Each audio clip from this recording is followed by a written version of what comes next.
Hello, everybody, and welcome back to the Alopecia Angel podcast, A Week in Hair Growth. I'm your host, Johanna Dahlman. Today, I am so excited to be talking about nails, nail growth, aging, what these look like, how this pertains to hair loss, and so much more. So stick with me. For those of you who are watching on YouTube, you may see that I'm wearing new glasses. And yes, it's that time of age where I am needing some light reading glasses, and I love them. I feel good, of course, because you can see things more clearly, including my nails, my cuticles, and all these things that are needed for up close viewing. I did want to mention that it comes with a heavy heart that my husband is currently traveling back to the Netherlands to where we used to live. For those of you who don't know, I lived in the Netherlands for about 5-6 years, maybe a little bit more than that. That's actually where also my son was born when I was 40 years old. And he's there, he's gone back, he's being recognized and given some accolades and whatnot. And so in going back to our previous country home, I should say, a lot of memories, a lot of people who we used to talk to, frequent and know about. And the first thing he tells me and gives me is like this long laundry list of people who have new cancer diagnoses, who have MS, who have Hashimoto's, who have multiple things health-wise going on. It broke my heart to hear all these things this morning. And it's really with a heavy heart that I am reflecting on these wonderful people who were part of our life for a good amount of time in one capacity or another. It also puts a spotlight on how important health is. For those of you who have hair loss right now, or for those of you with a child with hair loss, this is a warning sign. It is the check light engine that you need in order to take action. I say this because it affects how we see ourselves in the mirror. It affects how we feel about ourselves and how we outwardly conduct our relationships, go to school, how we do our hobbies or don't do our hobbies, how we choose to swim or don't choose to swim, how we choose to leave our house on a windy day or not. It's quite crippling when you have hair loss, but it's also quite crippling when you have other health factors. Sometimes I see where people are neglecting themselves, pushing things underneath the rug, and then finally doing something about it when it comes to their hair growth or hair loss. Sometimes even it's taken them months, years, decades to reach out for help or to get the correct help, I should say. The road to hair growth is a little misleading with all the misinformation that's out there, and then also with conventional medicine not really doing much for us either. And so the situation here is that, yes, I have a heavy heart, and I'm also reflecting on the healthcare systems abroad. And it really highlights my own frustration with living in Europe, with the healthcare system there, with the universal system that really takes inventory of every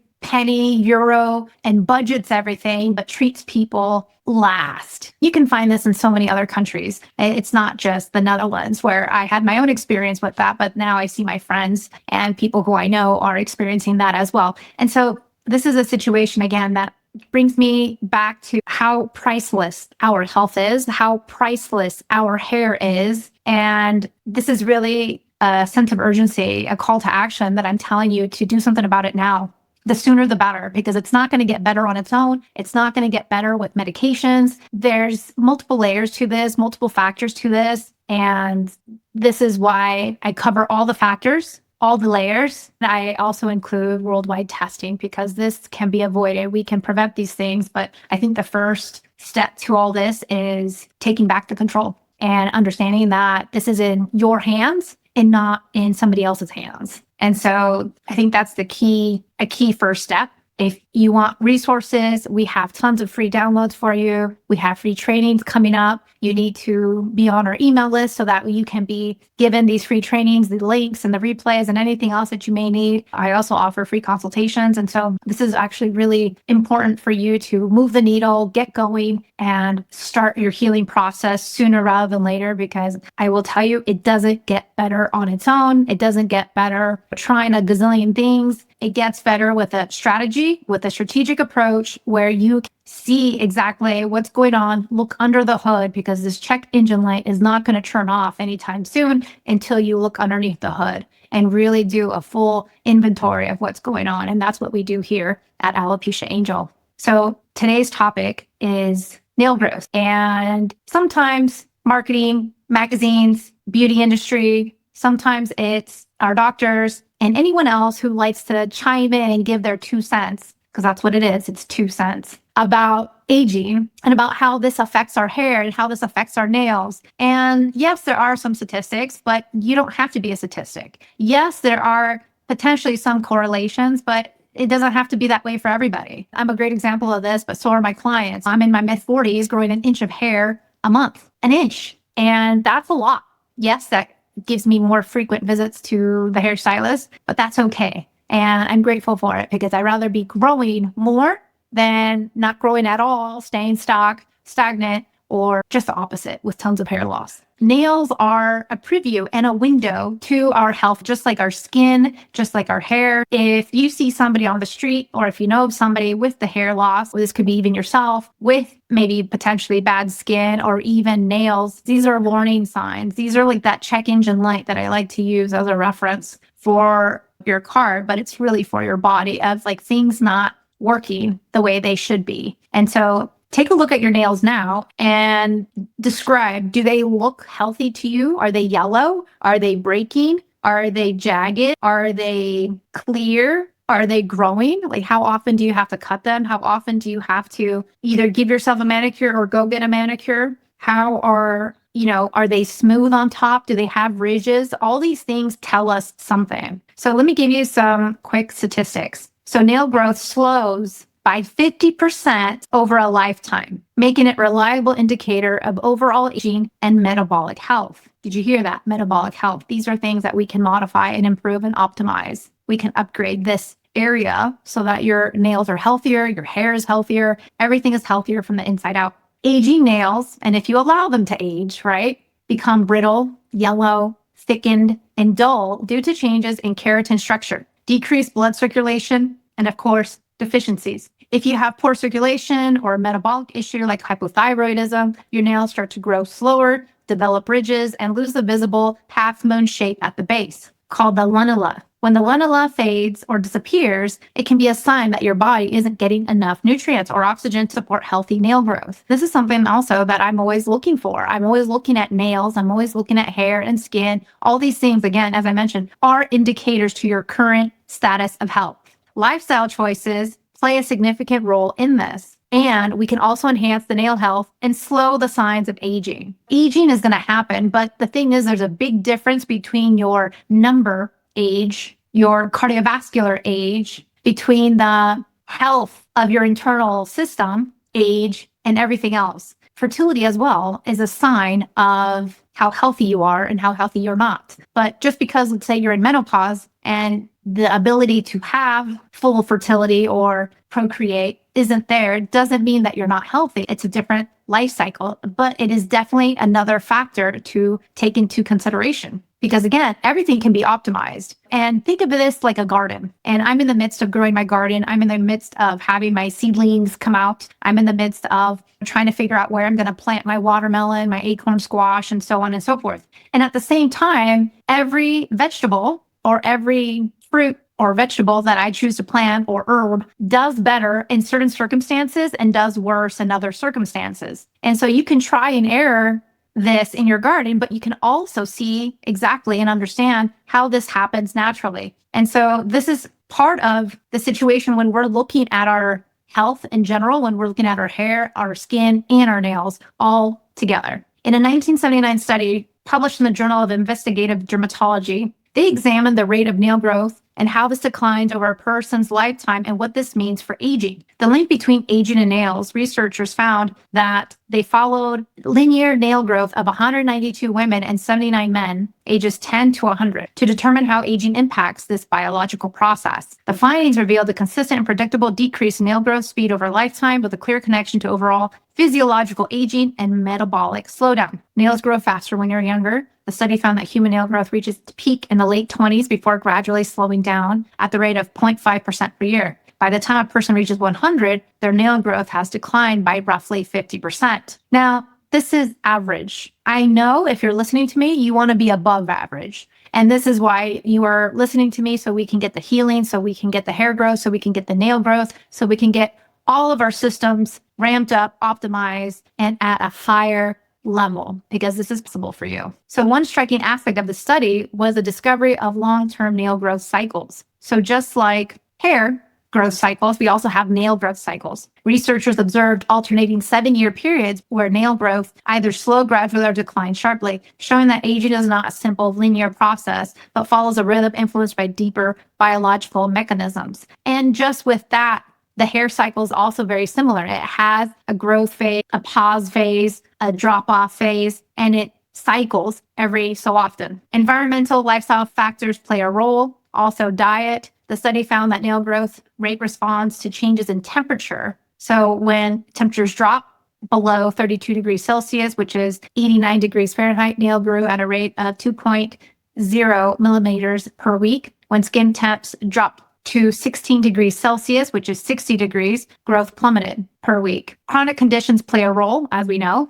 Conditions that impair your heart, that impair circulation, also create slower nail regeneration. Even minor infections reduce nail growth, highlighting how the body prioritizes vital functions over non-essential processes. And so this is also an understanding for you to understand what the hair is. If there's other areas that your body needs to heal, it's going to prioritize that over your hair growth. And so it's really looking at this in a holistic aspect so that we can get you to the finish line for both hair growth, nail growth, and beyond. Your daily activities and habits also influence nail growth. No surprise there, because it also influences your hair growth. It also influences your mobility. It also influences your quality of life. And that's the biggest takeaway here, is like the quality of life is directly correlated to your hair growth, to your nail growth, to all systems being optimized. Activities that contribute to faster nail growth include typing, playing the piano, using hand tools, were associated with slightly faster nail growth. The researchers hypothesized that movement and circulation enhancing activities help sustain healthy nail regeneration. Your nails reveal more than age. And so this is key, because sometimes when you look at somebody, you're looking at their face, their wrinkles, to see how old they are. I will say, as somebody in their mid-40s, I always get compliments on my skin, also the hair, but on my skin,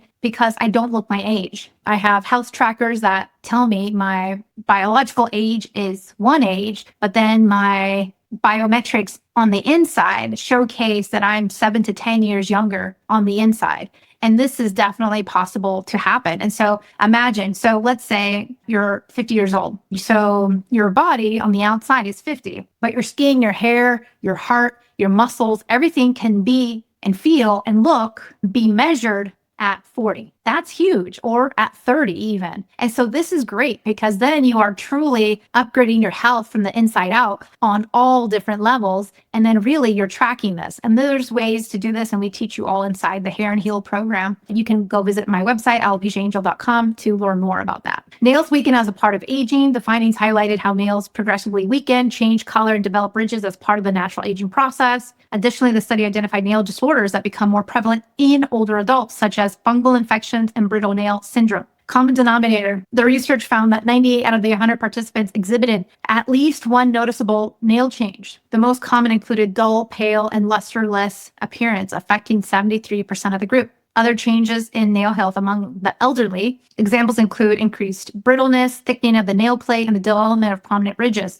Surprisingly, many participants were unaware that these changes until they were actually pointed out, that the nail health often goes unnoticed despite its clear connection to aging and overall wellness. I'll tell you, with my time and struggle with alopecia, I actually did notice a big change in my nails, and it was actually an ugly change, so to speak. My nails were uglier. They were very brittle. But even before alopecia, they were also very brittle. They weren't as strong. They were breaking off. They were tearing off. And I developed ridges. The thing is, it's like when the hair started coming in and when the healing started happening, it actually took my nails longer to have that full cycle. So for example, at the same time, I remember I went hiking. This was back in Colorado. I was hiking and I had bruised my big toe, and it had gotten black, and it got so black where it actually fell off, but it took a full year for that toenail to come back in.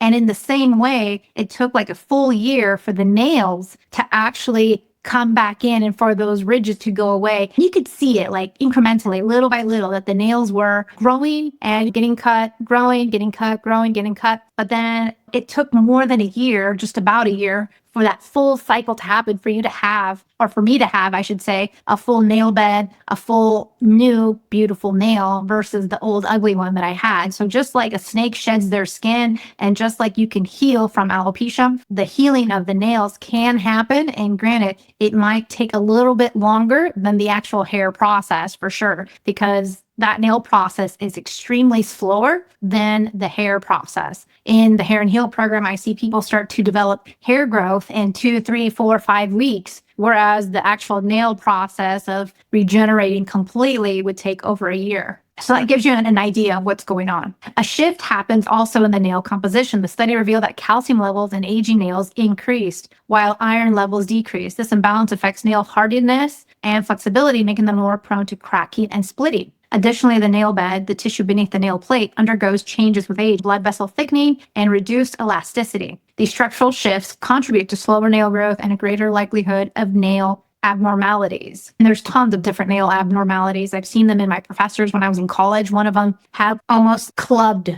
at the end of each nail. It was almost clubbed, where it was really rounded, really thick and yellow. And she had short nails, but every fingertip was clubbed, whereas if I look at mine, they're not. They're just normal nails, normal fingertips. And so this is something to consider. According to the researchers, surface texture changes were another major concern, which was brought on by different factors. Underlying deficiencies, they created pronounced ridges, tip to the nail. Additionally, 33% of participants experienced rough nails, had transverse ridges, horizontal indentations. 15% developed lamellar splits, where the nail splits and peels apart, which is what I had. If you ever notice deep grooves or peeling, your nails are likely losing essential structure. Temperature fluctuations affect nail health as well. The researchers theorized that repeated cycles of hydration, dehydration, exposure to harsh soaps, and chronic deficiencies contribute to this fragility. Aging thickens nails. There's a condition that thickens the nail plate and also can be observed in 23% of the participants. This issue was most common in the toenails, particularly the big toe,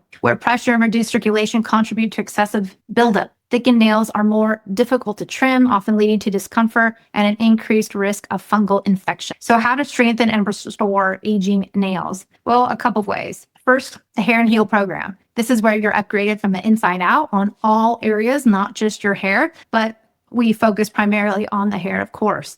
Improve circulation to your hands and your feet. So you could start playing the piano, maybe playing ping pong or other hand, nail, finger type sports or elements. Maybe start using more hand tools if you'd like. Maybe start doing DIY projects, maybe crocheting, knitting, these types of things where you're using your hands on a regular basis and your fingertips. This creates more blood flow. Support your nails with the right nutrients, prevent nail dehydration and structural damage, avoid certain foods that can contribute to weakened systems, address other underlying metabolic issues, and really keep metrics and start looking and analyzing yourself more and start noticing differences. I think that's a big takeaway. And I started noticing these differences during alopecia, maybe not so much before, but understand that every aspect of our health is trying to tell us something. Our body is a beautiful God-given machine, and it's telling us and it's speaking to us. Sometimes it's a whisper, and sometimes it's yelling, and sometimes it's shouty, and sometimes it's the biggest fire alarm you've ever heard. And so we need to pay attention to the whispers, just like to the fire alarms. And so this is really necessary, but only you know your body and these changes. And again, if you need extra help, support, we are here to help and support you. Thank you so much. I appreciate your time. Please rate and review our podcast, and we'll talk to you next time. Take care. Thank you for listening to the Alopecia Angel podcast, a positive light in healing alopecia. You can do this, and we can help. Spread the word that reversing alopecia is possible by telling your friends and family.